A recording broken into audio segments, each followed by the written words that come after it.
હર હર મહાદેવ મિત્રો અને જય શ્રી રામ.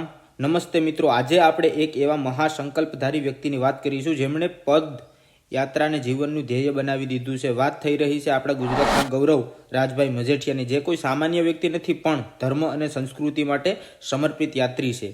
એમણે આ પહેલા 9 મહિના અને 20 દિવસના સમયગાળામાં 16,000 કિલોમીટર ચાલીને 12 જ્યોતિર્લિંગ અને 4 ધામની ભવ્ય યાત્રા પૂર્ણ કરી છે અને એક રેકોર્ડ પણ બનાવ્યો છે. અને હવે રાજભાઈ ફરીથી ગુજરાત પદયાત્રા પર નીકળી ગયા છે અને તેઓ પોતાના વતન ઉનાથી ચાલતા અને તેમનું આગમનથી આપણું કોડીનાર ધન્ય બની ગયું.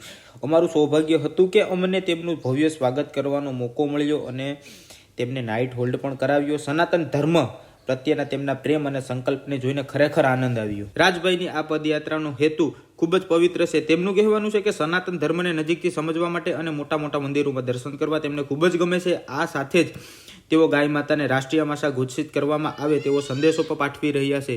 અને જો મિત્રો તમને આ અમારો બ્લોગ મિની બ્લોગ ગમ્યો હોય તો તમે જરૂર લાઈક કરો, શેર કરો અને સબસ્ક્રાઈબ કરો અને યુટ્યુબ ચેનલને પણ સબસ્ક્રાઈબ કરો.